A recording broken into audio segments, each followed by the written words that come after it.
মুখে, আর হচ্ছে হাতে দুই জায়গার মধ্যে স্কিন হয়তো উঠে গেছে, এটা ব্যান্ডেজ করা বুঝতে পারতেছি না।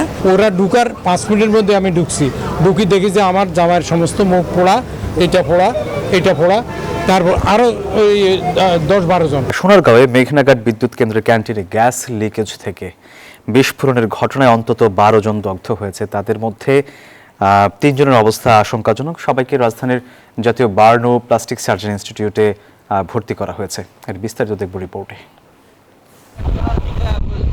প্রতিদিনের মতোই চলছিল দুপুরের খাবারের প্রস্তুতি। হঠাৎ বিকট শব্দে লণ্ডভণ্ড হয়ে যায় নারায়ণগঞ্জের সোনারগাঁওয়ের মেঘনাঘাট বিদ্যুৎ কেন্দ্রের ক্যান্টিন।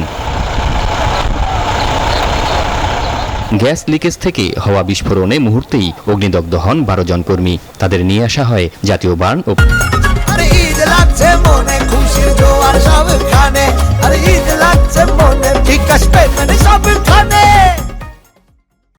প্লাস্টিক সার্জারি ইনস্টিটিউটে। স্কিনটা তো উঠে গেছে মুখে, আর হচ্ছে হাতে দুই জায়গার মধ্যে স্কিন হয়তো উঠে গেছে, এটা ব্যান্ডেজ করা বুঝতে পারতেছি না। ওরা ঢুকার 5 মিনিটের মধ্যে আমি ঢুকছি, ঢুকি দেখি যে আমার জামাইয়ের সমস্ত মুখ পোড়া, এটা পোড়া, তারপর আরও ওই 10-12 জন। দগ্ধদের দেখতে যান স্বাস্থ্যমন্ত্রী ও বিদ্যুৎ প্রতিমন্ত্রী। চিকিৎসকদের সঙ্গে কথা বলে তারা আহতদের খোঁজ খবর নেন। রোগীদের কাছে আমরা যারা সুস্থ আছে জেনেছি একটা বিকট শব্দ হয়েছে, এটুক পর্যন্ত ওনারা বলতে পারবেন কি কারণে হয়েছে এটা এখনো আমাদের জানা নেই। উই আর হোপফুল যে আল্লাহ তাআলা সবাইকে সেভ করবেন। আমাদের বেস্ট ট্রিটমেন্ট দেওয়া হচ্ছে, আমরা এই ব্যাপারে সজাগ দৃষ্টি রাখতেছি।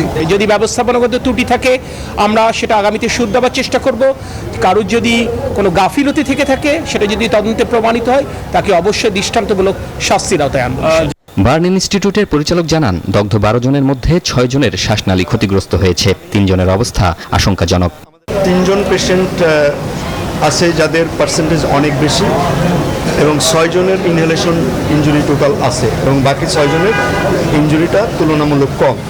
তো এর মধ্যে একজনকে আমরা সাথে সাথে আইসিইউতে অ্যারেঞ্জমেন্ট করছি এবং এটা তার 80% মতো আসলে ছিল।